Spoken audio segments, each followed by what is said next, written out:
তো আমাদের বিষয়টা হচ্ছে যে ছোটবেলায় আমরা অনেক গল্প টল্প পড়েছি, বিশেষ করে সেই গল্পটা পড়েছি যে গল্পটা বাংলাদেশিদের খুব ইনসিস্ট করেছে। সেটা কি? তো দ্বারকাকের ময়ূর সাজার গল্পের যেই সাদৃশ্য সেটাও তারা ভুলে গেছে। যে 8টা-5-এর বনগা লোকালে দুটো সিট দখল করে দেখা, তা কলকাতা তো অনেক দূরে আছে। সকালবেলায় যখন সূর্য উঠছে 26শে মার্চ, তার মধ্যে একটা মানুষ 7,000 লোককে হত্যা করছে। যে সন্ত্রাসী মানসিকতা সম্পন্ন গড়ে উঠেছে আজ বাংলাদেশ, তার ফলে তারা যে এই যে চিন্তা ভাবনা করছে সেটা কি প্রাসঙ্গিক? 4 দিনের মধ্যে আমরা কলকাতা দখল করে নেব। আমাদের এইবার দরকার হচ্ছে ভিসা, তার কারণ বাড়ি থেকে বেরোতে ঢুকতে তারা তো মুরব্বীরা আসছে সব দখল করতে। হাই ডিয়ার স্টুডেন্ট, আমি সৌমেন রায়, তোমাদের আজকে একটা নতুন টপিকস নিয়ে পড়াবো। আমাদের আজকের টপিকসটা খুব ইন্টারেস্টিং।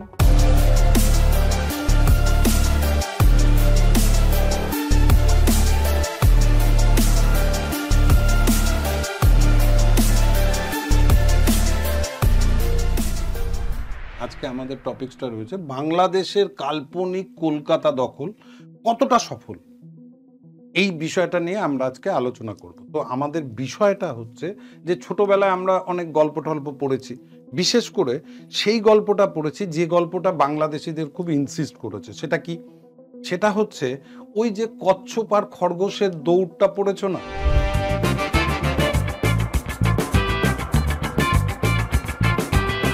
এই খরগোশ এবং কচ্ছপের দৌড়ে আমরা কি দেখেছি? আমরা দেখেছি যে এখানে দৌড়ে কচ্ছপ কোনো মতে জিতে গেছে।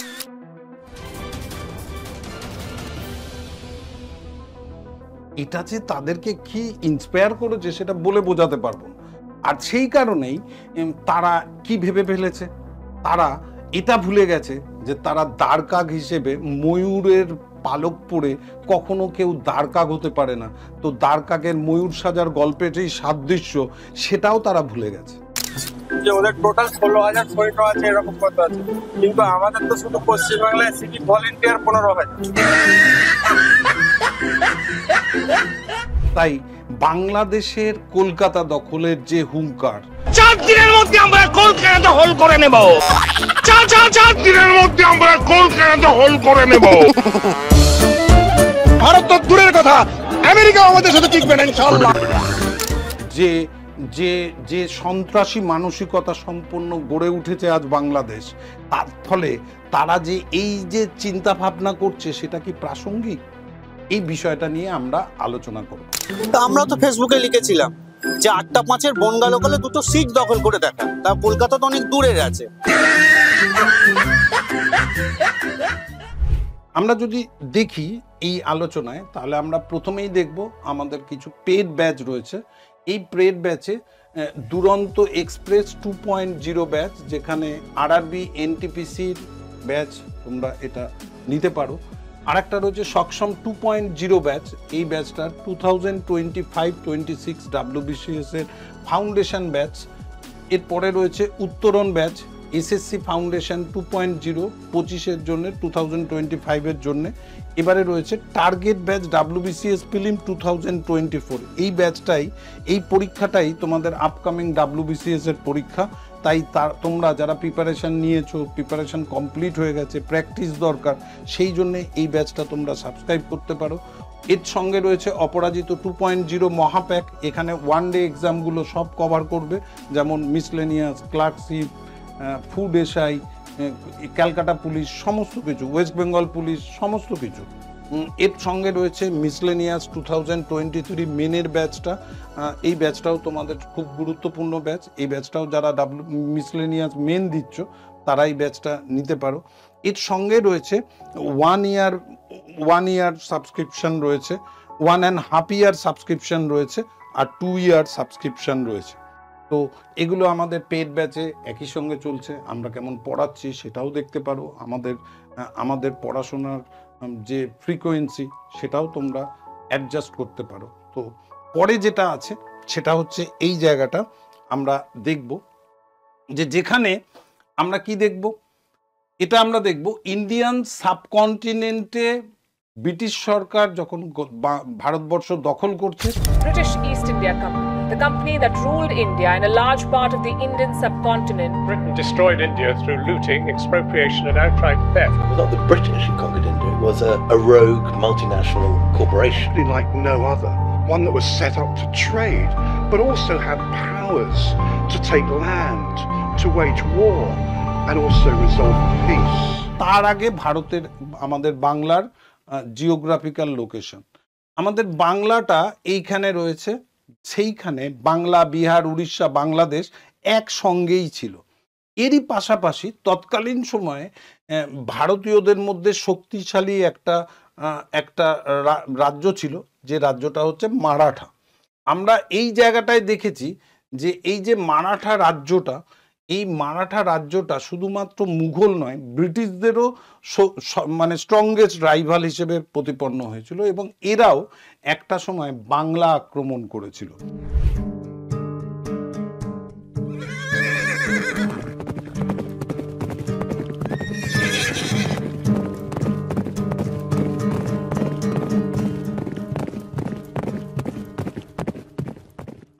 আর এই বাংলা আক্রমণটা যার সময় হয়েছিল সেটা হচ্ছে আলীবর্দী খাঁ, এবং এই আলীবর্দী খাঁর বাংলা আক্রমণটাকেই আমাদের ইতিহাসে বলা হয় বর্গীগিরি।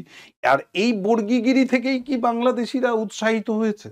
তাহলে তোমাদেরকে খেয়াল রাখতে হবে, ওই বাংলায় সার্বভৌমত্ব রক্ষা করার জন্য ওই সময় বাংলার নবাব আলীবর্দী খাঁ যে সিদ্ধান্তটা নিয়েছিলেন সেটা যথেষ্ট গুরুত্বপূর্ণ এবং যুক্তিযুক্ত।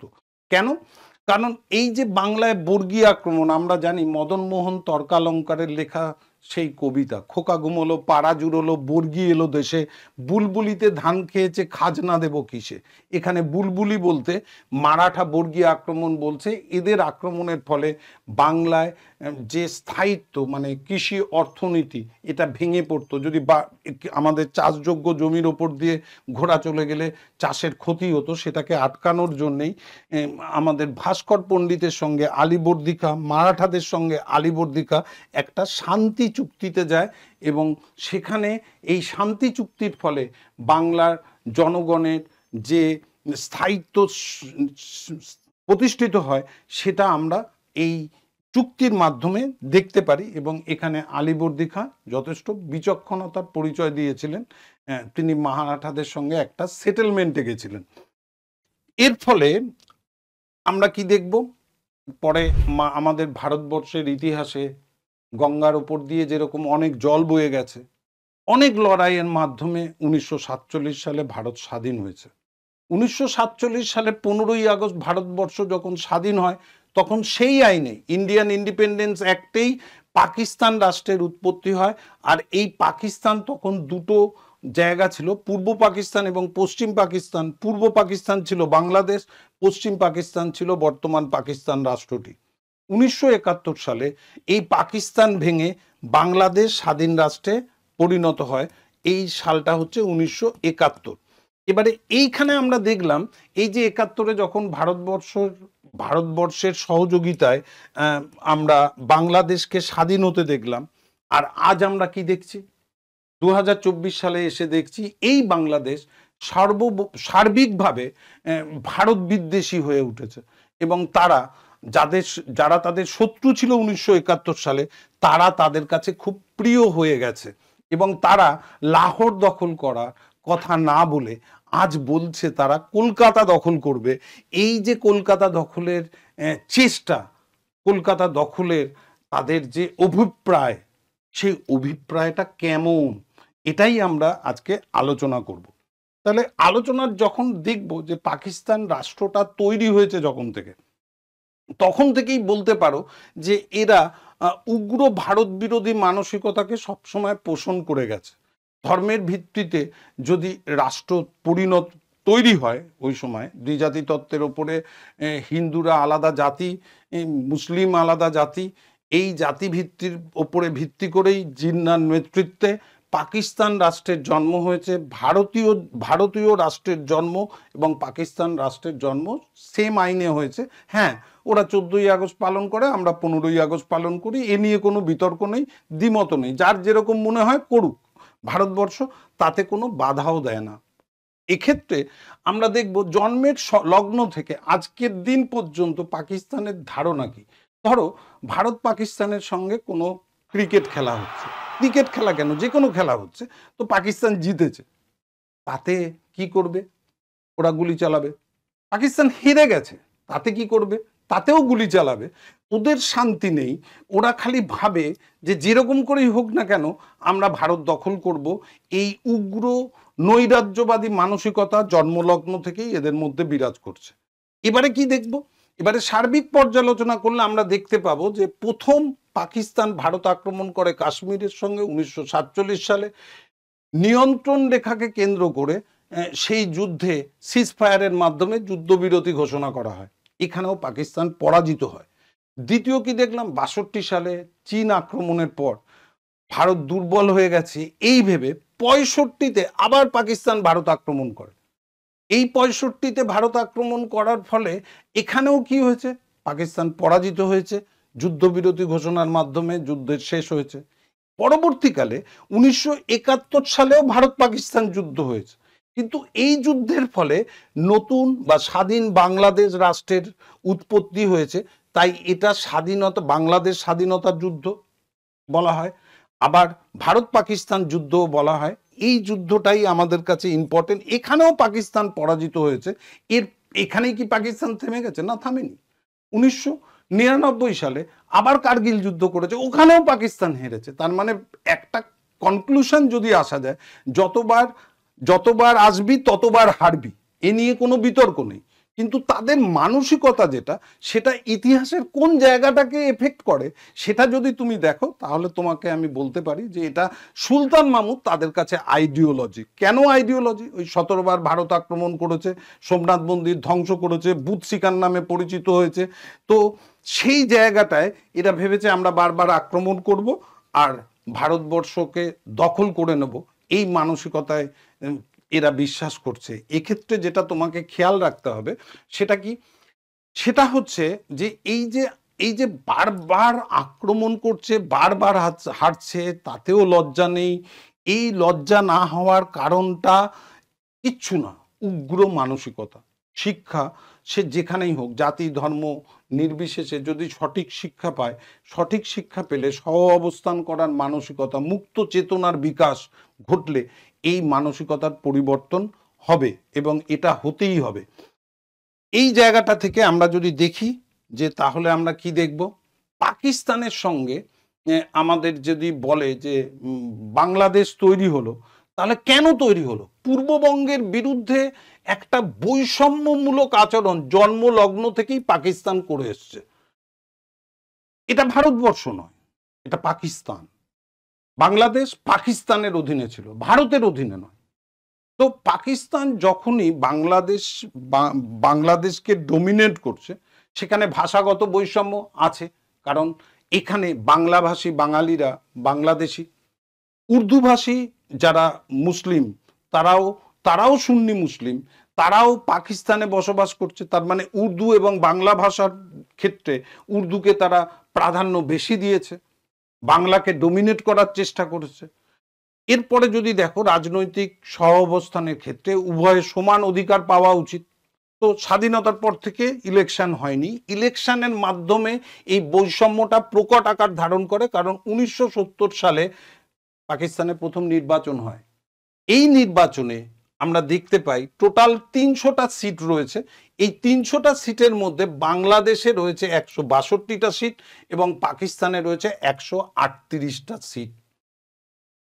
এই সময় পাকিস্তানের প্রেসিডেন্ট হচ্ছেন ইয়াহিয়া খান। এই ইয়াহিয়া খান পাকিস্তানের প্রেসিডেন্ট থাকাকালীন যখন এই ইলেকশনটা হয়, তখন আমরা দেখতে পারি যে সার্বিকভাবে গণতান্ত্রিক পদ্ধতিতে আওয়ামী লীগ ভোটের সংখ্যাগরিষ্ঠতা পায়। কি করে পায়? বাংলাদেশের 162টা সিটের মধ্যে 160টা সিট পায় আওয়ামী লীগ। তার মানে 300 সিটের মধ্যে সংখ্যাগরিষ্ঠ পেতে গেলে 151টা সিট প্রয়োজন।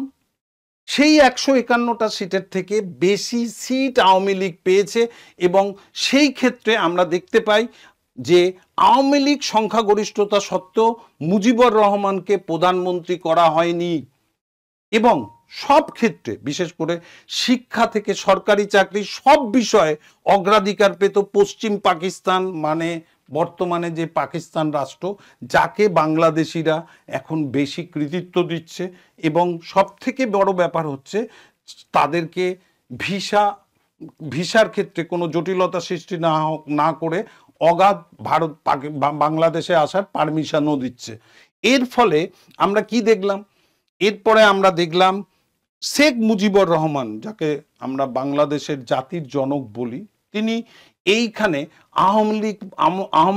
আওয়ামী লীগের যে ভোট, সেই ভোটের নেতৃত্ব দানকারী প্রধান রাজনৈতিক নেতা হিসেবে পরিগণিত হচ্ছেন।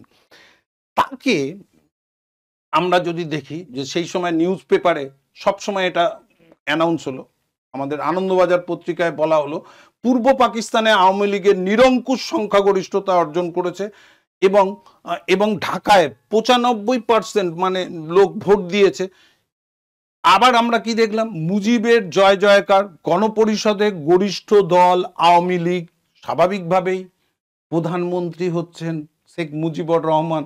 মানুষের মধ্যে এই চেতনাটাই যে গড়ে উঠবে, গণতান্ত্রিক পদ্ধতিতে সংখ্যাগরিষ্ঠ দলকে নির্বাচনে অংশগ্রহণ করে প্রধানমন্ত্রিত্ব থেকে বঞ্চিতকারীর নামই হচ্ছে বর্তমান পাকিস্তান, যাদেরকে জনক হিসেবে গ্রহণ করছে বর্তমান বাংলাদেশ। এই জায়গাটাতে আমরা কি দেখলাম, এই জায়গাটাতে আমরা দেখলাম যে এটা শেখ মুজিব মেনে নিলেন না। তিনি কি করলেন, তিনি একটা ঘোষণা করলেন 7ই মার্চের জনসভায় শেখ মুজিব বাংলাদেশের গণতান্ত্রিক নেতা হিসেবে প্রতিষ্ঠিত হওয়ার পরিবর্তে জাতির জনক হিসেবে প্রতিষ্ঠিত হলেন। এই 7ই মার্চের বক্তৃতা মানুষের কাছে খুবই আবেগপ্রবণ। বাংলাদেশিদের কাছে জাতির জনক হিসেবে শেখ মুজিবকে যে শ্রদ্ধা চোখে দেখে, সেই ক্ষেত্রেও অত্যন্ত গুরুত্বপূর্ণ ভূমিকা নিয়েছিল। এবং সেখানে একটা স্লোগান পৃথিবী বিখ্যাত হয়ে গেছিল, জয় বাংলা স্লোগান। এবং জনগণ, বাংলাদেশি জনগণ, তারা বলতো আমার নেতা তোমার নেতা, শেখ মুজিব শেখ মুজিব। এবং মুজিবও সেখানে সবসময় তার বক্তৃতায় বলতো যে আমরা বাঙালিরা মরতে জানি, কিন্তু অন্যায়ের কাছে মাথা নত করতে জানি না। এই মেসেজটা 7ই মার্চে তিনি দিয়ে দিয়েছিলেন। এবং 1970 সালে ইলেকশনে যখন শেখ মুজিবকে প্রধানমন্ত্রী করা থেকে বঞ্চিত করছে ইয়াহিয়া খান এবং জুলফিকার আলী ভুট্টো, তখন বাংলাদেশের স্বাধীনতার জন্য নিভৃতে লড়াই চালিয়ে যাচ্ছেন শেখ মুজিবুর রহমান। এরপরে আমরা কি দেখলাম, এরপরে আমরা দেখলাম সেই পূর্ব পাকিস্তানের উপর পশ্চিম পাকিস্তানের নির্মম অত্যাচার। সেই নির্মম অত্যাচার কি, তাদের জেনুইন ডিমান্ড একটা সংখ্যাগরিষ্ঠ দল গণতান্ত্রিক পদ্ধতিতে নির্বাচিত, তাকে ক্ষমতায় অধিষ্ঠিত না করে পশ্চিম পাকিস্তান নিজেদের হাতে ক্ষমতাটা ধরে রেখেছিল। এর ফলে কি হলো, এর ফলে পশ্চিম পাকিস্তানের আধিপত্যের বিরুদ্ধে শেখ মুজিবের নেতৃত্বে পূর্ব পাকিস্তানে বিদ্রোহ ঘোষণা করে। এবং এর পেছনে অনেক কারণ আছে। বিদ্রোহ ঘোষণা করে 26শে মার্চ বাংলাদেশের স্বাধীনতা দিবস ঘোষণা করে। কিন্তু তার আগে অনেক কিছু বিষয় রয়েছে, সেই জায়গাগুলো আমাদেরকে কেয়ার করতে হবে। যে এইখানে আমরা কি দেখলাম, এইখানে আমরা দেখলাম ইয়াহিয়া খানের নেতৃত্বে, ইয়াহিয়া খান বলছেন যে স্বায়ত্ত শাসনের দানের মাধ্যমে যারা বাঙালি আছে তাদেরকে চিহ্নিত করো। এই চিহ্নিতকরণের ক্ষেত্রে তখনকার যে পাকিস্তানের গভর্নর জেনারেল টিক্কা খান, তিনি তার নেতৃত্বে এটা কি হয়েছে, অপারেশন সার্চ লাইট। এই অপারেশন সার্চ লাইট কবে হয়েছে, 25শে মার্চ। 25শে মার্চ কি করেছে, অপারেশন সার্চ লাইটের মাধ্যমে সামরিক অভিযানের নামে গণহত্যা পরিচালিত করেছে। সে কি গণহত্যা, সে এমন গণহত্যা, একটা শিশু আটকে ওঠে, একটা নারী ভয়ে দেহত্যাগ করে ফেলে, একটা বৃদ্ধ হার্ট ফেল করে মরে যায়, এরকম গণহত্যা এখানে হয়েছিল, যেটা করেছিল অপারেশন সার্চলাইট এবং এর নেতৃত্ব দিয়েছিল জেনারেল টিক্কা খান। সেই জন্যে জেনারেল টিক্কা খানকে বলা হয় বুচার অফ বাংলাদেশ, বাংলাদেশের কসাই।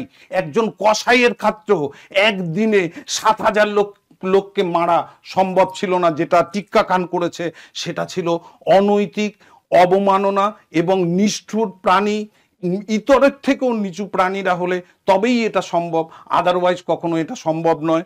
এই জায়গাটায় সেই ঘটনাটাই ঘটেছে। এবারে আমরা কি দেখব?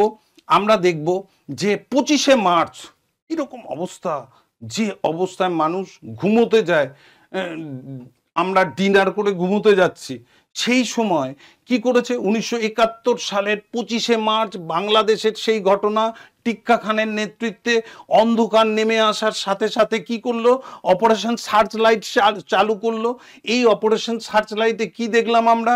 আমরা দেখলাম ঢাকা বিশ্ববিদ্যালয়ে জগন্নাথ হল, ইকবাল হল এবং মেয়েদের রোকেয়া হল থেকে যে সমস্ত ছাত্ররা আছে, শিক্ষকরা আছে, হিন্দু মুসলিম নির্বিশেষে গুলি করে ওই রাতে নির্মমভাবে অত্যাচার করেছে। এখানে বাংলাদেশের কসাই, প্রকৃতপক্ষে টিক্কা খান কসাই বললেও সে সে তাকে সম্মানিত করা হচ্ছে। তিনি নিকৃষ্ট ইতর জাতীয় প্রাণী, তাই এটা করতে পেরেছিলেন। কেন? 25শে মার্চ রাত্রিবেলার পর সকালবেলায় যখন সূর্য উঠছে, 26শে মার্চ, তার মধ্যে একটা মানুষ 7,000 লোককে হত্যা করছে এবং ঢাকার রক্ত, যে রক্ত রয়েছে এখনো মাটি খুললে সেই ইকবাল হলে সেই রক্ত হয়তো ফুটে বেরোতে পারে। এই অমানবিক অত্যাচার অপারেশন সার্চলাইটের মাধ্যমে পশ্চিম পাকিস্তান তৎকালীন পূর্ব পাকিস্তানের ওপর করেছিল এবং এটা চাপিয়ে দেওয়া হয়েছিল জোর জবরদস্তি। এর বিরুদ্ধে প্রতিবাদ করছেন, 26শে মার্চ স্বাধীনতা ঘোষণা করছেন তিনি হচ্ছেন শেখ মুজিবুর রহমান। আর শেখ মুজিবুর রহমান 26শে মার্চ এই ঘোষণা করার সঙ্গে সঙ্গে কি করছেন? অ্যারেস্ট হয়ে যাচ্ছেন। অ্যারেস্ট হয়ে যাচ্ছেন মানে এই জায়গাটাও আমরা দেখব। কিন্তু তার সঙ্গে বাংলাদেশের যে গণহত্যা, সেই গণহত্যায় ভারত যে রিপারকেশন দিয়েছিল, সেই রিপারকেশনটা কিন্তু বিশ্বের ক্ষেত্রে আমরা দেখিনি। তৎকালীন বিশ্বের শক্তিধর রাষ্ট্রগুলো এই কেন নিশ্চুপ আছে, এই জায়গাটা আমি বুঝি না, কিন্তু সেটাও আমরা আলোচনা করব। যে বাংলাদেশের যে গণহত্যা হয়েছিল, সেই গণহত্যায় যে মেসেজ ভারতবর্ষে বেরিয়েছিল সেটা দেখো।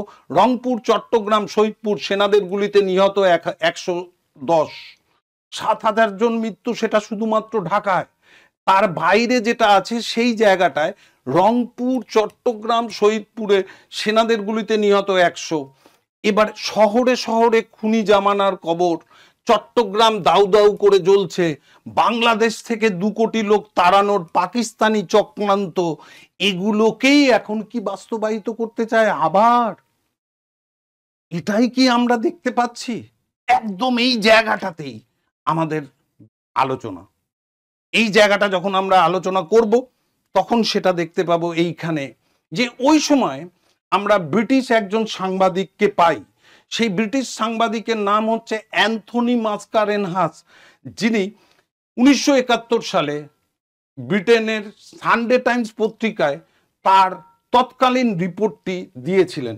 এই অ্যান্থনি মাস্কারেনস অ্যাকচুয়ালি পশ্চিম পাকিস্তানে ছিলেন। পশ্চিম পাকিস্তানে থাকার সময় পাকিস্তানকে দেখাতে চেয়েছিলেন যে দেখো বাংলাদেশ কত ভালো আছে, তাই তাকে পূর্ব পাকিস্তানে নিয়ে আসা হয়। এবং পূর্ব পাকিস্তানে এসে তিনি নিজের চোখে যে সমস্ত জিনিসগুলো দেখেছেন, সেই দেখা জিনিসগুলোর রিপোর্ট করেই সানডে টাইমে প্রকাশিত হয় 1971 সালের 13ই জুন। এই তারিখেই প্রকাশিত হয় এবং সেখানে ভারতবর্ষে পাশে বাংলাদেশে যে জেনোসাইড হচ্ছে সেটাই তিনি বলেন। এবং এইটাই বলে Bangladesh war the article that change history. এনার এই আর্টিকেলে পশ্চিম পাকিস্তান পূর্ব পাকিস্তানের ওপর যে অত্যাচার করছে সেটা একদম পরিপুষ্ট হয়ে যায়, যেটা 13ই জুন ইংল্যান্ডের সানডে টাইমসে 1971 সালে পাবলিশড হয়। এবারে প্রশ্ন হচ্ছে বর্তমান যে অবস্থা চলছে এটার জন্য কি আমরা কিসের ওপর ভূমিকা দেখতে পাচ্ছি? আমরা দেখছি সোশ্যাল মিডিয়া, ফেসবুক, ইউটিউবে বর্তমান বাংলাদেশের যে আচরণ, সেই আচরণটা মানুষের কাছে দাবানলের মতো ছড়িয়ে পড়ছে। নেক্সট আমরা যেটা দেখব সেটা হচ্ছে এটা, এই যে জেনোসাইড করা হচ্ছে, হিন্দুদের ধরে ধরে মারা হচ্ছে, মুসলিমকেও ছাড় নেই, বাঙালি হলেই কিন্তু এখানে আক্রমণ করা হয়েছে। এবং সেক্ষেত্রে বাংলাদেশ থেকে ভারতের শরণার্থীর জোয়ার এসে পড়ে। এই জোয়ার আসার ফলে আমরা কি দেখলাম? শরণার্থীর প্রশ্নে জাতীয় সমস্যা হিসেবে গণ্য করা হোক, সেটা আমাদের ভারতবর্ষের যে মুখ্যমন্ত্রীরা রয়েছেন সেই মুখ্যমন্ত্রীরা ডিমান্ড করেছিলেন, এবং সীমান্ত রাজ্যগুলিতে শরণার্থীদের বোঝা হ্রাসের চেষ্টা করা হবে, এটা তৎকালীন প্রধানমন্ত্রী ইন্দিরা গান্ধী বলেছিলেন। এর কারণ কি? বাংলাদেশ থেকে প্রচুর শরণার্থী ভারতের দিকে, ভারতের সীমান্তগুলি ধরে ভারতে প্রবেশ করছে। এর ফলে তাদের অনেক রকম প্রবলেম রয়েছে, তাদের খাদ্যের প্রবলেম রয়েছে, তাদের পানীয় জলের প্রবলেম রয়েছে, স্বাস্থ্য পরিষেবার প্রবলেম রয়েছে, আবাসস্থলের প্রবলেম রয়েছে। সমস্ত প্রবলেমগুলো সমস্যার সমাধান করার জন্য ইন্দিরা গান্ধী ওই রিফিউজি ক্যাম্পগুলোতেও নিজে উপস্থিত থেকে তাদেরকে একটা মেসেজ দেয় যে আপনারা এইভাবে চলে আসাটা কখনোই সমস্যার সমাধান নয়, যেখানে এই প্রবলেমটা হয়েছে সেই প্রবলেমের সামনে থেকে তার বিরুদ্ধে লড়াই করুন, এবং তাতেও মানুষ ভীত সন্ত্রস্ত হয়ে সেই লড়াইয়ের মধ্যে জায়গায় না পৌঁছে তারা ভারতবর্ষকে একটা ভালো জায়গা, নিজের জীবনটাকে রক্ষা করার জন্য ভারতবর্ষকে বেছে নিয়েছিল।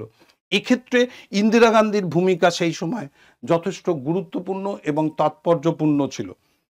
এরপরে আমরা যদি দেখি যে এই যে পরিস্থিতি তৈরি হয়েছে, পাকিস্তান নির্মম অত্যাচার করছে। 25শে মার্চ যে তারা থেমে গেছে তা নয়, 25শে মার্চ থেকে এপ্রিল মাস পর্যন্ত প্রচুর অত্যাচার করেছে, এবং সেটা আমরা নিউজ পেপারের মাধ্যমে জানতে পেরেছি। এবং তারপরে কি হয়েছে? তারপরে আমরা দেখলাম বাংলাদেশের পরিস্থিতি মোকাবিলার জন্য 1971 সালে 25শে এপ্রিল শ্রীমতী ইন্দিরা গান্ধী কেন্দ্রীয় মন্ত্রিসভা ডাকেন। মন্ত্রিসভায় এখানে আমাদের যে ছবি রয়েছে সেটা হচ্ছে শ্রীমতী ইন্দিরা গান্ধী, যাকে আয়রন লেডি বলি, এবং এই বাংলাদেশ যুদ্ধের হিরো তিনি রয়েছেন জেনারেল মানিক শ, ইনিও এই মন্ত্রিসভার বৈঠকে উপস্থিত হয়েছেন। এবারে প্রশ্ন হচ্ছে কেন? ইন্দিরা গান্ধীর একদম স্ট্রেট কাট ব্যক্তি ছিলেন, এবং তিনি বোঝাতে চাইছিলেন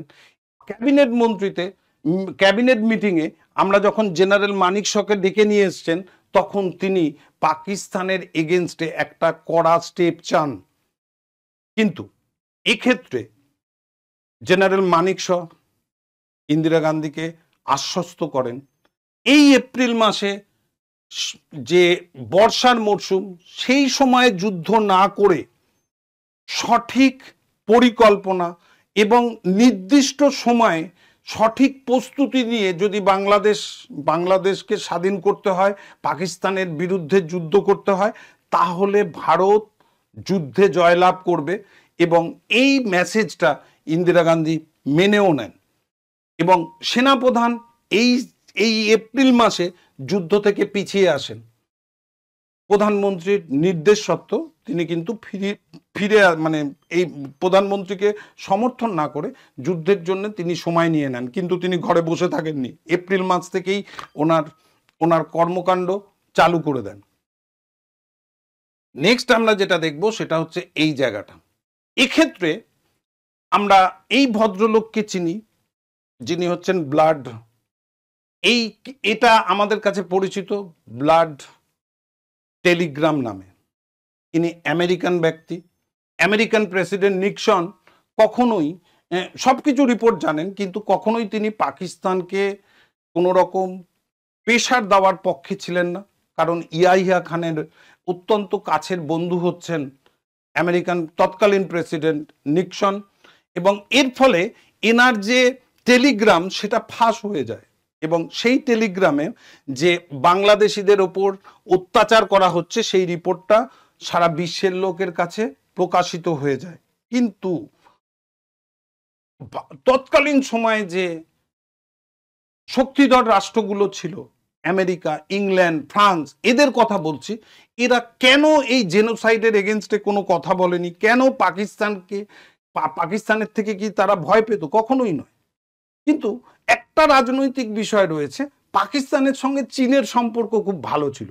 তাহলে পাকিস্তানের মাধ্যমে চীনের সঙ্গে বন্ধুত্ব করার যে মানসিকতা, সেই জন্যেই কি তৎকালীন বিশ্বের হেভিওয়েট রাষ্ট্রগুলো চুপ ছিল? এটা আমাদের কাছে একটা গুরুত্বপূর্ণ প্রশ্ন। এবারে ওই সময় ওই বিরোধিতা সত্ত্বেও আমরা কি দেখলাম? 1971 সালে 24শে মে ভারতের সংসদে প্রধানমন্ত্রী ইন্দিরা গান্ধী বিশ্বের কাছে ভারতের অবস্থান স্পষ্ট করে দেন।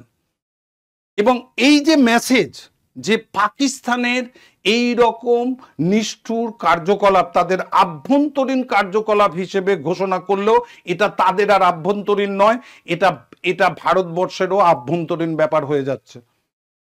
এই বিষয়টা তিনি যখন বললেন, তখন বিশ্বের কাছে সোজা মেসেজ গেল, প্রধানমন্ত্রী ইন্দিরা গান্ধী পাকিস্তানের এই নির্যাতন কোনো অবস্থায় কোনো মতেই মেনে নেবেন না। এরপরে আমরা যেটা দেখব সেটা হচ্ছে এই জায়গাটায়, এখানে কি দেখব? এর ঠিক পরে, এই মুক্তির পরে জুলাই মাসে আমেরিকানের প্রতিনিধি হিসেবে হেনরি কিসিঞ্জার ভারতবর্ষে ভ্রমণে আসেন। জেনারেল আমাদের আমেরিকান রাষ্ট্রপতি নিক্সনের খুব কাছের লোক, তিনি ভারতবর্ষে আসেন। স্বাভাবিকভাবেই ইন্দিরা গান্ধী তাকে প্রাতঃকালীন যে টিফিন হয় সেই টিফিনে ডেকেছিলেন, এবং সেখানে ইন্দিরা গান্ধী কূটনীতিক হিসেবে কতটা দক্ষ সেটা প্রমাণ করার জন্যে সেখানে আমরা দেখতে পাই জেনারেল মানিক শকেও ডেকেছিলেন। এবং সোজা মেসেজ কি ছিল? সোজা মেসেজ ছিল যে যদি আমেরিকা পাকিস্তানকে এই দমন নিপীড়ন বারণ না করে, তাহলে ভারতবর্ষ সরাসরি পাকিস্তানের এগেনস্টে যুদ্ধ ঘোষণা করবে। এবং হেনরি কিসিঞ্জারের এই শ্রুতি মোটেও ভালো লাগেনি ইন্দিরা গান্ধীর স্পিচ, অর্থহীন ভাষায় তার বক্তব্যটা হেনরি কিসিঞ্জারের মোটেও ভালো লাগেনি। এই কারণে নিক্সন ঘরোয়া আলোচনায় ইন্দিরা গান্ধীর সমালোচনাও করেছেন, যে যদি ইন্দিরা গান্ধী তার এই মতে বিশ্বাস করেন তাহলে ইন্দিরা গান্ধীকে কঠিন সমস্যার সম্মুখীন হতে হবে, এই কথাটা নিক্সন নিজেই বলেন। এরপরে আমরা কি দেখি? এরপরে আমরা দেখি ইংল্যান্ড, ফ্রান্স, চীন, আমেরিকা, পাকিস্তান সবাই যখন বাংলাদেশের বিষয়ে নিশ্চুপ, তখন আমরা দেখেছি আমাদের ভারতবর্ষের প্রধানমন্ত্রীর বিদেশ সফর আগস্ট মাসে 1971 সালের 2রা আগস্ট তিনি যান। এবং এই আগস্ট মাসে চাণক্য নীতির বাস্তব প্রয়োগ কি? শত্রুর শত্রু আমার বন্ধু। অর্থাৎ এই সময় 1971 সালের আজ যে স্বাধীন বাংলাদেশ রাষ্ট্র ঘোষণা করছে, তারা পতাকাকে অবমাননা করতে পারে, তারা তাদের স্বাধীনতাকে অস্বীকার করতে পারে, তারা যে এই জায়গায় এসছে, পাকিস্তানের সঙ্গে বন্ধুত্ব করার যে জায়গাটায় তারা আজকে এসছে, সেই জায়গাটাতে আসার জন্য ইন্দিরা গান্ধীর ইন্দো সোভিয়েত শান্তি চুক্তি একটা গুরুত্বপূর্ণ ভূমিকা নিয়েছিল। এই সময় ইন্দিরা গান্ধী এই চুক্তিটা যদি না করতেন, তাহলে কি আমাদের স্বাধীন বাংলাদেশ তৈরি হতো? বাবা তোরা 1947 থেকে 2024 পাকিস্তানের অধীনেই থাকতিস, আর পাকিস্তানের অধীনে থাকলে বুঝতে পারতিস পাকিস্তান কত মিত্র। নেক্সট যে জায়গাটা দেখব সেই জায়গাটা হচ্ছে এই জায়গাটা, বিদেশ সফর করে বাংলাদেশের ইস্যুটাকে রাশিয়াকে বুঝিয়ে ভারতও তার মিত্রপক্ষকে শক্তিশালী করে তোলে। অর্থাৎ আমেরিকা পাকিস্তানের প্রীতি চীন বরাবরই ভারতের এগেনস্টে। তো সেই জায়গায় আমরা দেখতে পাই 1971 সালের এপ্রিল মাসে আমরা দেখতে পাই অপারেশন ইনস্ট্রাকশন 52। এই অপারেশন ইনস্ট্রাকশন 52 এটা শুরু হলো যার উদ্দেশ্যে, তার কারণ হচ্ছে যে পূর্ববঙ্গে যে সমস্ত নির্যাতিত সাধারণ মানুষ যারা কখনো বন্দুক হাতে ধরেনি, বন্দুক চোখে দেখেনি, বন্দুক স্পর্শ করেনি, সেই সমস্ত মানুষ, খেটে খাওয়া সাধারণ কৃষক, শ্রমিক, যুবক, এরা ভারতীয়দের মাধ্যমে, ট্রেনিংয়ের মাধ্যমে একটা সশস্ত্র বাহিনীতে পরিণত করা। উদ্দেশ্য ছিল স্পষ্ট, পূর্ববঙ্গের মানুষদের সংঘবদ্ধ সামরিক শিক্ষাদানের মাধ্যমে পূর্ববঙ্গে পাকিস্তানের সৈন্যদের আটকিয়ে রাখা। এবং এর ফলে আমরা এই সময় আর একজনের কৃতিত্ব দেখতে পারি, আমাদের জেনারেল মানিক শয়ের সঙ্গে, যার নাম অত্যন্ত গুরুত্বপূর্ণ। তিনি হচ্ছেন সুজন সিং উবান। এই সুজন সিং উবান, এখানে আমাদের খেয়াল রাখতে হবে সুজন সিং উবান কেন গুরুত্বপূর্ণ। তিনি দেরাদুনে গরিলা যুদ্ধে পারদর্শী এই রকম বাংলাদেশিদের নিয়ে মুজিব বাহিনী তো গড়ে তোলে। সেক্ষেত্রে মনে রাখবে যে মুক্তি বাহিনী এবং মুজিব বাহিনী, দুটো বাহিনী এক্ষেত্রে বাংলাদেশের স্বাধীনতা যুদ্ধে ভারতের সাহায্যে গড়ে ওঠে। এবং এই যে আজ আমরা যখন দেখি বাংলাদেশের কোনো কিছু ভিডিও, সেখানে দেখি অত্যন্ত রয়ের ভয়। ওদের যে এই যে আন্দোলনটা হলো, যে আন্দোলনটার বেস ছিল অত্যন্ত অত্যন্ত ভারত বিরোধী, তার সঙ্গে কি ছিল, তার সঙ্গে তারা কথায় কথায় যাকে ব্যবহার করেছিল সেটা হচ্ছে রিসার্চ অ্যান্ড অ্যানালিসিস উইংস। 1971 সালে ওই মানুষগুলোকে সঠিকভাবে সামরিক শিক্ষাদানের জন্য ভারতবর্ষের যে রাজ্যগুলোতে, পশ্চিমবঙ্গ, আসাম, বিহার, এই জায়গাগুলোতে তাদেরকে ট্রেনিংয়ের ব্যবস্থা করা হয়েছিল। এবং দেরাদুন, এটাও বললাম যে এখানে যে ব্যবস্থা করেছিল সেটা কারা করেছিল, সেটা ছিল এস্টাবলিশমেন্ট 22। এই এস্টাবলিশমেন্ট 22 এর আন্ডারে রয়ের অধীনে আমাদের দেখলাম পাকিস্তানকে প্রতিহত করার জন্যে স্বাধীন মুক্তি বাহিনী তৈরি হলো। এবং সার্বিক প্রচেষ্টার পর বাংলাভাষী এবং বাংলাদেশিদের নিয়ে আমরা দেখতে পেলাম মুক্তি বাহিনী তৈরি হলো। আর এই মুক্তি বাহিনীর মাধ্যমেই পাকিস্তানের মধ্যে পাকিস্তানকে অবরুদ্ধ করে রাখার রয়ের একটা গুরুত্বপূর্ণ চাল তৈরি হলো, যেটা আজকের বাংলাদেশিরা বুঝে সব সময় রয়ের ভীতি পায়। যেখানে সেখানে রয়ের লোক, ভারতীয় দেখলেই রয়ের এজেন্ট হিসেবে তারা ঘোষণা করে। এই যে ভীতিটা এলো কেন? কারণ এই রয়ের অধীনেই আমরা বাংলাদেশের মুক্তি বাহিনীর প্রতিষ্ঠা দেখেছি, যারা পাকিস্তানিদের যুদ্ধে পরাজিত করেছে। আনট্রেন্ড, একদম আনট্রেন্ড, তারা কোনোদিনও বন্দুক ধরেনি, তারা আবেগে এবং দেশপ্রেমের ওপরে ভরসা করে ট্রেন পাকিস্তানিদের যুদ্ধে পরাজিত করছে। এই বিষয়টা একদম কলার তোলা উচিত, কারণ বাঙালি হিসেবে এটা আমাদের কলার তোলার বিষয়ের মতনই পড়ে। এই জায়গাটা আমাদের খুব খুব গুরুত্বপূর্ণ। এবারে এই বিষয়গুলো তুমি জানবে কি করে? এই বিষয়গুলো জানতে পারবে phantom of Chittagong, the 5th army in Bangladesh, এই বইটা লিখছেন সুজন সিং উবান। সেখানে কিন্তু এই বিষয়গুলো আছে।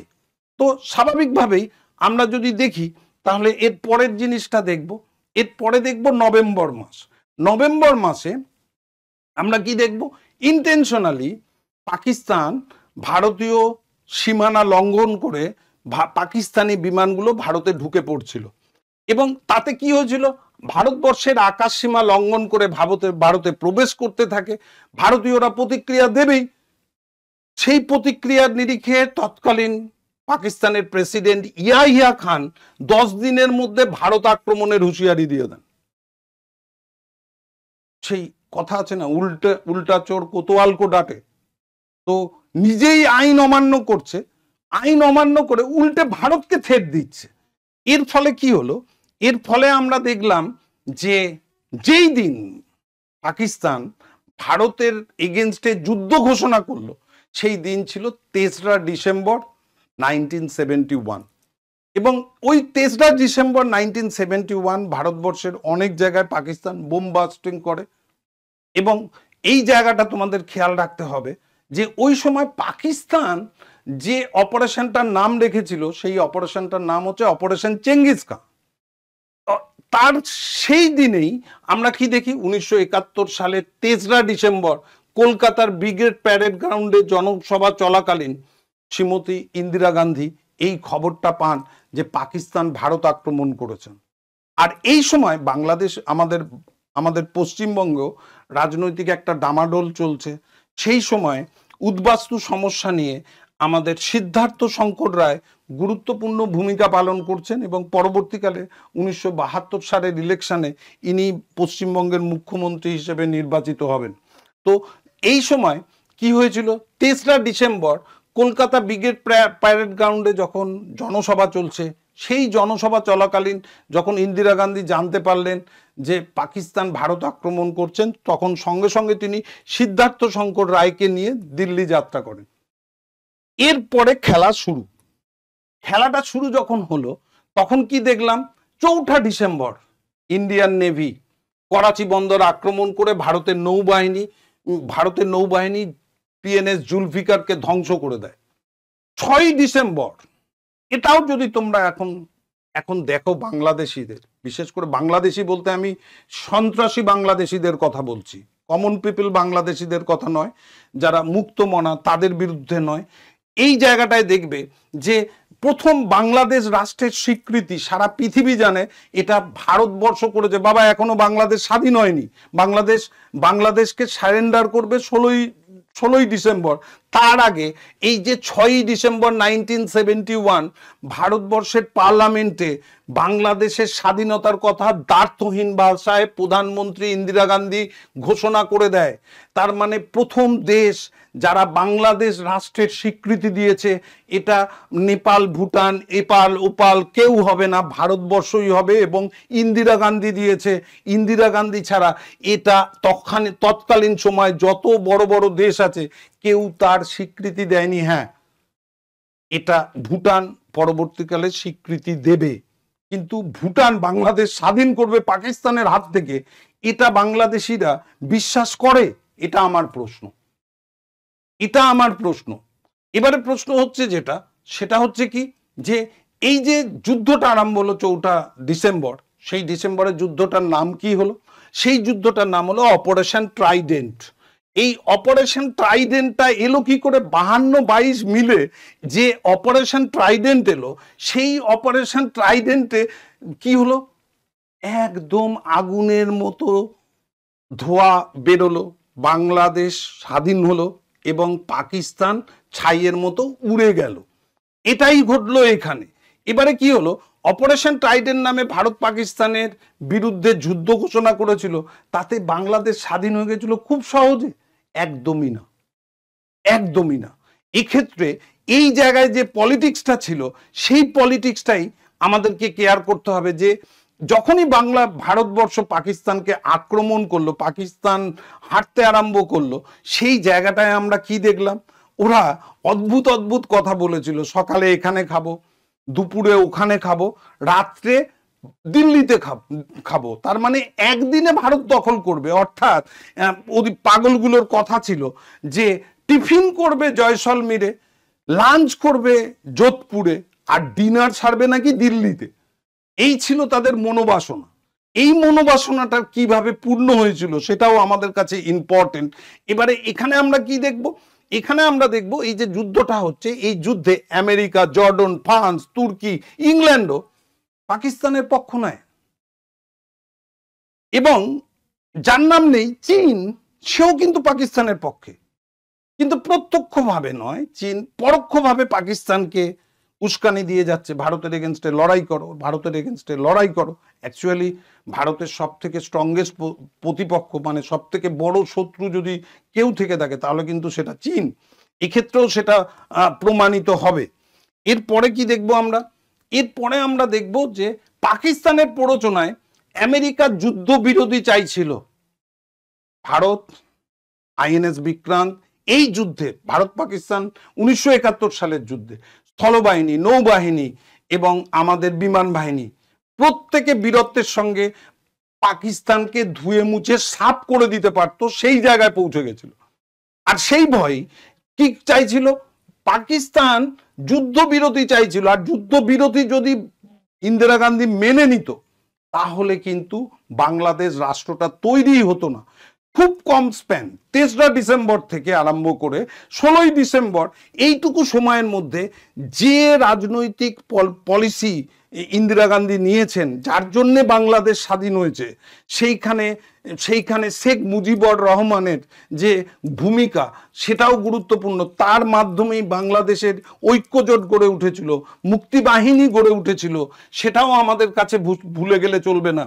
এবারে এই যুদ্ধবিরতিতে কখনোই যায়নি, কিন্তু ইন্দিরা গান্ধী সব সময় চেয়েছে কখনোই যুদ্ধবিরতি নয়, যুদ্ধবিরতিতে না গিয়ে পাকিস্তান ভারতের কাছে আত্মসমর্পণ করুক, এটাই ছিল তার ডিমান্ড।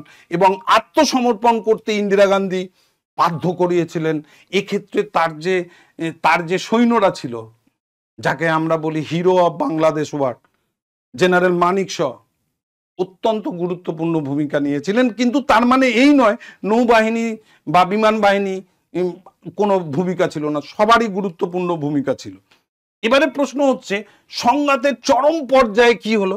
সংঘাতের চরম পর্যায়ে মানে ভারতবর্ষ 8ই ডিসেম্বর জানতে পারে যে 8ই ডিসেম্বর জানতে পারলো কি, মার্কিন যুক্তরাষ্ট্র ভারতকে ভয় দেখানোর জন্য দক্ষিণ ভিয়েতনামের 7ম নৌবহর বঙ্গোপসাগরে জাহাজ নিয়ে ভারতের বিরুদ্ধে আসছে। ওই সময় আমেরিকার সঙ্গে লড়াই করাটা একটু চাপের ব্যাপার ছিল ভারতের। এবং 7ম নৌবহর, 7th ফ্লিট যে নৌবহরটা রয়েছে, সেটা পৃথিবীর শ্রেষ্ঠ নৌবহরের মধ্যে একটা। আবার কি হয়েছে, আমেরিকার পাশাপাশি ইংল্যান্ডে কি চুপ করে বসে আছে নাকি? ইংল্যান্ডও একই সময়ে আমরা দেখলাম HMS ঈগল পাঠিয়ে দিল। এবারে ইন্দিরা গান্ধীর চাণক্য নীতি এবং রাশিয়ার সাহায্য চাওয়া, খেলা জমে ওঠে। কখন? রাশিয়া যখন এই সময় ভারতকে সাপোর্ট করে। এবারে ভারতকে সাপোর্ট করছে কি করে?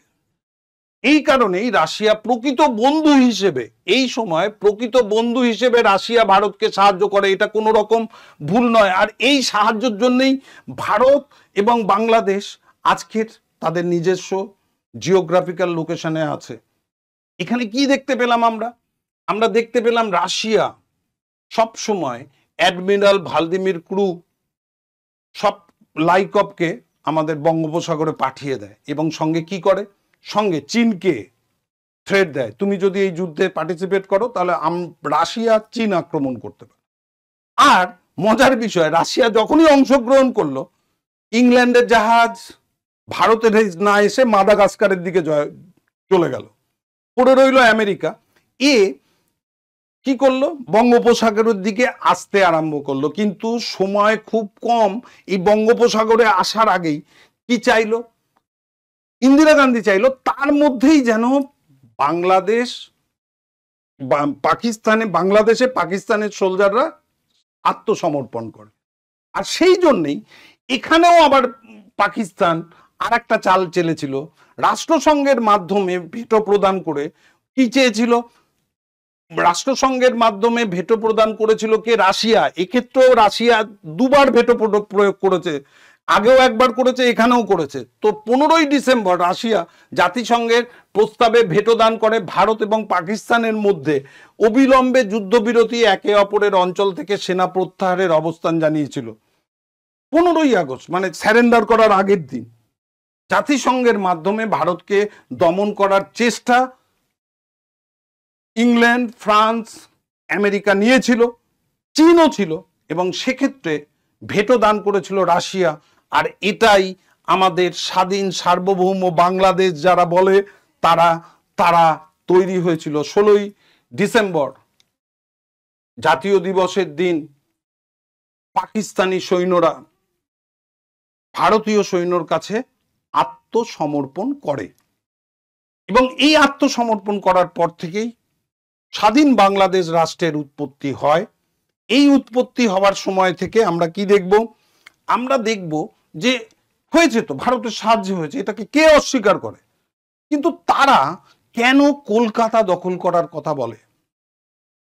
এটা তাদের মধ্যে এলো কেন? কেন সন্ত্রাসীরা কলকাতা দখলের কথা বলে? এটা যদি যাও তাহলে প্রকৃতপক্ষে মুক্তিযুদ্ধের সময় তাদের প্রধান দপ্তর ছিল বর্তমানে কলকাতার শেক্সপিয়ার সরণি, তখন নাম ছিল 8 নম্বর থিয়েটার রোড। মানে পূর্ববঙ্গের লোকেদের সাহায্যের জন্য পশ্চিমবঙ্গের লোকেরা দ্বার্থহীন ভাষায় এবং সর্বতোভাবে সাহায্য করেছিল এবং কলকাতায় হেডকোয়ার্টার স্থাপনের জন্য কোনো রকম বিরোধিতা করেনি। সর্বতোভাবে এখানেই মুক্তিবাহিনীর হেডকোয়ার্টার প্রতিষ্ঠিত হয়েছিল। তাই কি তারা ভাবে যে তারা কলকাতা দখল করবে?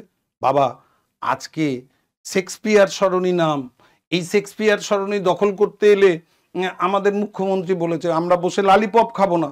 আমাদের যারা সংখ্যালঘু সম্প্রদায়ের নেতা রয়েছে তারাও তাদের বক্তব্যের মাধ্যমে বলে দিয়েছে যে আমরা লালিপপটা আর এখন খাবো না, অত সহজ জিনিস নয়, এই জায়গাটা খেয়াল রাখবে। এরপরে যদি দেখি তাহলে কি দেখব? 5ই আগস্ট 1924 সালে আমরা কি দেখলাম? আমরা দেখলাম বঙ্গভবন দখল হলো। সেই দখলের ছবি তোমরা প্রত্যেকেই জানো, কিরকম দেখেছো। সেই বঙ্গভঙ্গ যদি দেখো তাহলে আমরা বলবো 16ই ডিসেম্বর 1971 সালে ক্ষমতা হস্তান্তরের সময় যখন পাকিস্তানি সেনাবাহিনীরা স্যারেন্ডার হচ্ছে, তখনও কিন্তু একটা লোকও নির্যাতিত হয়নি, কারণ under guided by Indian government. কিন্তু 5ই আগস্ট 2024 সন্ত্রাসীরা নির্যাতিত একইভাবে আবার পুরনো রক্তে ফিরে গেছিল। ইয়াহিয়া খানের বংশধর নব্য রাজাকাররা এইখানে একদম ওই 5ই আগস্ট থেকে আজকের দিন পর্যন্ত সেম সন্ত্রাসী কার্যকলাপ পরিচালনা করছে। এখনো ভারত বলছে এটা হচ্ছে ভারতের স্টেটমেন্ট, প্রতিশোধের নীতি নয়, বার্তা দিল্লির। এই বার্তা কিন্তু আমাদের বর্তমান গভর্নমেন্ট দিচ্ছে। এই বার্তাকে দুর্বলতা যারা ভাবছে সেটা তাদের প্রবলেম, ভারতের কোনো প্রবলেম না। এর জন্যে রাজনৈতিক যে তৎপরতা ভারতবর্ষ করছে এবং সেখানে ভারতের প্রতিনিধিকে সবসময় যেটা বলেছে সেটা কি বলেছে? যে প্রতিশোধের রাজনীতি ছাড়ুন, উন্নয়নে মন দিন, বাড়ান অংশীদারি রাষ্ট্রের আস্থা। আমরা বাংলাদেশের পৃথিবীর অনেক ব্র্যান্ডেড কোম্পানি যে জামা কাপড় হয়, সেই জামা কাপড় বাংলাদেশে তৈরি হয়, র মেটেরিয়াল ভারত থেকে যায়। এই বিষয়টা যদি চলতে থাকে তাহলে সেখানে কি হবে? উন্নয়নের জোয়ার বইবে। হ্যাঁ বাবা, এখানে আমরা যে আজকে বাংলাদেশের উন্নয়ন দেখি, সেটা ঢাকায় মেট্রো রেল বলো, সেতু বলো, যাই বলো, সেগুলো কি উন্নয়ন নয়? অবশ্যই উন্নয়ন। তো সেই উন্নয়নের উপরে জোর দেওয়ার কথা বলেছে, উল্টে ঢাকার পাল্টা উত্তর কি রয়েছে? বাড়িয়ে দেখানো হচ্ছে সংখ্যালঘু পীড়নকে। এই যে কথাটা বলছে তাতে তো স্বীকার করে নিচ্ছে যে সংখ্যালঘুদের পীড়ন করছে তারা। আবার বলছে কি বলছে? অভিযোগ পেলে পদক্ষেপ নেওয়া হচ্ছে। হ্যাঁ, পদক্ষেপ নিচ্ছে। যার থাকা উচিত জেলে সে বেরিয়ে যাচ্ছে বেলে, আর যার থাকা উচিত সাধারণ ঘরে তাকে ঢুকিয়ে দিচ্ছে জেলে। হ্যাঁ, বিচার হচ্ছে, এই বিচার নিবৃতে কাঁদছে, কিন্তু যেদিনকে প্রতিরোধ গড়ে উঠবে সেদিনকে এই বিচারও আবার সঠিকভাবে পরিচালিত হবে। আবার কি বলছে? হাসিনার বক্তব্য গ্রহণযোগ্য নয়। হাসিনা বক্তব্য গ্রহণযোগ্য নয়, নির্বাচিত প্রাইম মিনিস্টার, তার বক্তব্য গ্রহণযোগ্য নয়। কার বক্তব্য গ্রহণযোগ্য? উড়ে এসে জুড়ে বসা পাবলিক। এই উড়ে এসে জুড়ে বসা পাবলিকদের সঙ্গে যদি আমরা কম্পেয়ারে যাই, তাহলে কম্পেয়ারে গেলে 71-এর সঙ্গে 24-এর যদি কম্পেয়ারে যাই, তার মানে কলকাতা বন্ধু থেকে শত্রুতে পরিণত হচ্ছে। কলকাতা যখন তাদের আপন ছিল, এখন কলকাতা দখলের যে ডাক দিচ্ছে, সেই জায়গাটা যদি আমরা কম্পেয়ার করি তাহলে কি দেখব? তাহলে আমরা দেখব সেই অ্যান্থনি মাসকারেন্সের রিপোর্ট। সেই অ্যান্থনি মাসকারেন্সের রিপোর্ট 1971 সালে বহু মানুষকে তিনি তার নিজের চোখের সামনে অত্যাচারিত, নির্যাতিত এবং পাকিস্তানের আর্মি মেরে দিয়েছিল, এটা তিনি দেখেছিলেন এবং জেনোসাইডের কথা তার রিপোর্টে পাওয়া গেছে। 1971 সালে আব্দুল বারী কাকতালীয় হলে ইনি হচ্ছেন ঢাকার একজন দর্জি, যিনি 1971 সালে নির্যাতিত অ্যান্থনি মাসকারেন্সের রিপোর্টে এনার কথা পাই। একইভাবে 1924 সালে রতন সিদ্দিকীকে পাই। অধ্যাপক রতন সিদ্দিকীকে আমাদের শুক্রবারে নামাজের পর মুসলিম হওয়া সত্ত্বেও, উদারবাদী মানসিকতা হওয়া সত্ত্বেও এনার ওয়াইফ এবং এনার মেয়েকে থ্রেট দেওয়া হয়। ওর বাচ্চা তো ছেড়ে দিন, সব সময় এখানে একই জিনিস করা হয়েছিল। মালাউনের বাচ্চা, ভারতের দালাল এবং রয়ের এজেন্ট, এগুলো তাদের কমন ব্যবহারযোগ্য ভাষা এবং এনার ক্ষেত্রেও সেগুলো ব্যবহার করা হয়েছে। এবং ধর্মকে হাতিয়ার করে যদি কাউকে হত্যা করতে হয় তাহলে এদেরকে কি বলা হবে? নাস্তিক। তো সেই হিসেবেই এনাদের অত্যাচারিত করা হচ্ছে এবং সেটা 5ই আগস্টের পর, বৈষম্য বিরোধী সরকার গড়ে ওঠার পর, আগে নয়, গড়ে ওঠার পর এই ঘটনাগুলো ঘটছে বাংলাদেশে। নেক্সট আমরা যদি দেখি তখন এটা দেখব, এই যে জায়গাটা, এই জায়গাটায় আমরা কি দেখব? তৎকালীন আমেরিকান, যিনি নিক্সনের খুব কাছের লোক ছিলেন, পাকিস্তান প্রেমী ছিলেন, বর্তমান কিন্তু তা নয় বাবা। বর্তমান কি রয়েছে? ডিরেক্টর অফ ন্যাশনাল ইন্টেলিজেন্সের যিনি প্রধান, তিনি হচ্ছেন তুলসী গ্যাবট। ইনি কিন্তু তৎকালীন ভারত বিদ্বেষীর প্রতিনিধি, আর বর্তমানে যিনি রয়েছেন তিনি কিন্তু ভারত প্রেমিক। এই জায়গাটাকে খেয়াল রাখতে হবে।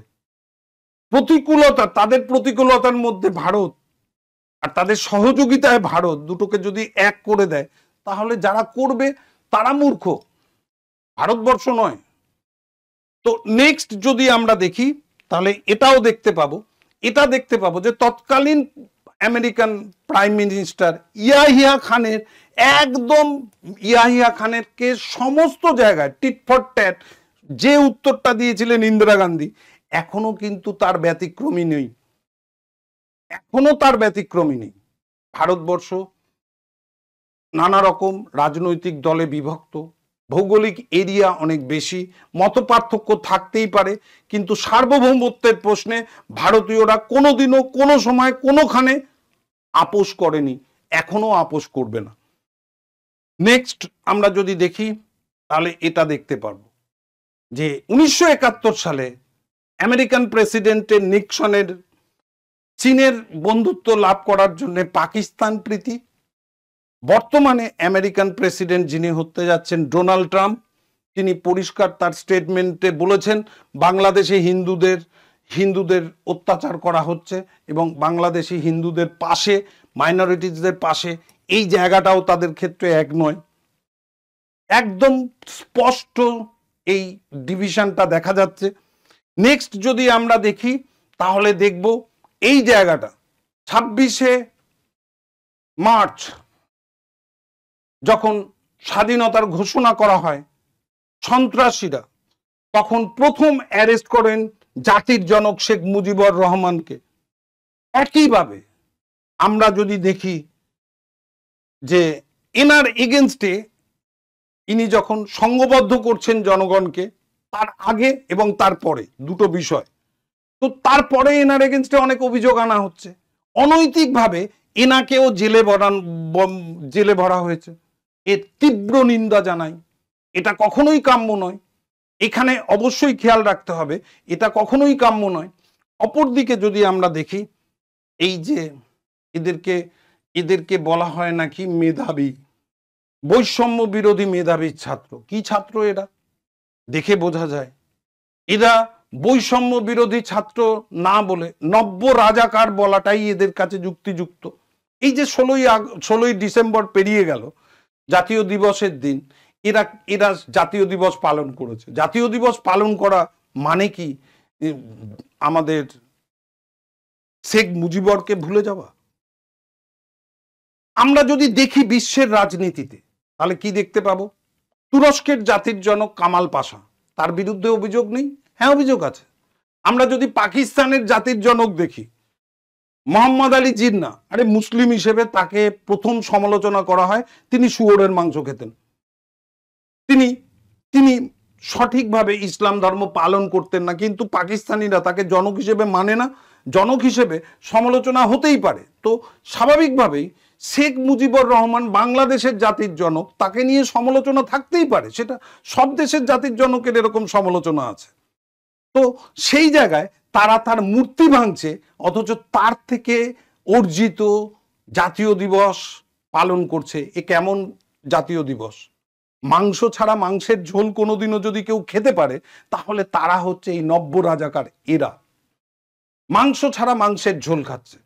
এই নব্য রাজাকাররা যারা রয়েছে, তারা বৈষম্য বিরোধী যদি হতো, তাহলে কখনোই 5ই আগস্টের পর হিন্দু নির্যাতন তো শুধু ছেড়ে দাও, সরকারি স্কুল, কলেজ, ইউনিভার্সিটিতে ডেফিনেটলি আক্রমণ হতো না, বিনা পরীক্ষায় পাস করার ডিমান্ড উঠতো না, আন্দোলন কখনো ট্রাফিক সিগন্যালে দাঁড়িয়ে যেত না। 3 মাস সময় পাওয়া গেছে, এই সময়ে মধ্যে ইলেকশন অর্গানাইজ করে এরা অন্তর্বর্তীকালীন সরকারের এন্ড করে নতুন সরকার আনতে পারতেন। কিন্তু এদের সরকার কি করে অন্তর্বর্তীকালীন সরকার হয়? 1971 সালে 17ই এপ্রিল কুষ্টিয়ার কাছে মেহেরপুরে যে সরকার গড়ে উঠেছিল, ওটাই বাংলাদেশের প্রথম অন্তর্বর্তীকালীন সরকার। এইটা অবশ্যই তোমাদের খেয়াল রাখতে হবে। এদের নাম নিতেও লজ্জা লাগে। এরপরে যদি আমরা বলি যে একদমই ঘাবড়াবার কিছু নেই, 1971 সালে যদি আমাদের লৌহ মানবী থাকেন, তাহলে 1924 সালে ভারতের রক্ষাকর্তা হিসেবে ভারতের প্রধানমন্ত্রী মাননীয় নরেন্দ্র মোদী রয়েছেন। আমরা ভারতীয়রা সংযত, সংঘবদ্ধ, কোনো সময়, কোনো যুগে, কোনোখানে আমরা আগে থেকে আগ বাড়িয়ে কাউকে আক্রমণ করিনি।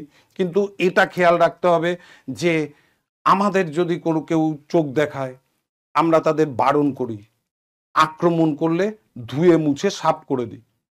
তাই কলকাতা দখল স্বপ্ন, তোমাদের স্বপ্নই থাকবে, বাস্তবে প্রয়োগ করতে যেও না। Thank you. প্রত্যেকে ভালো থেকো, পড়াশোনা করো, এবং আমাদের পূর্ববঙ্গের অধিবাসীদের ভালো চাওয়ার ক্ষেত্রে পশ্চিমবঙ্গে যে সমস্ত সমর্থন রয়েছে ইস্ট বেঙ্গলের, তাদের কাছে একটাই ডিমান্ড, লাল হলুদের একটাই চাওয়া, বাংলাদেশের শান্তি ফিরে পাওয়া। এটা কিন্তু আনন্দবাজার পত্রিকায় প্রকাশিত হয়েছে, এবং তাই আমরা যুদ্ধ নয় শান্তি চাই, এই বার্তা দিয়ে আজকের এই ভিডিওটা শেষ করছি। Thank you very much. প্রত্যেকে ভালো থেকো, সুস্থ থেকো, পরীক্ষার জন্য পড়াশোনা করো, নিজের ওপিনিয়ন নিজে তৈরি করো, এবং নেক্সট ভিডিওতে আবার দেখা হবে। Thank you very much.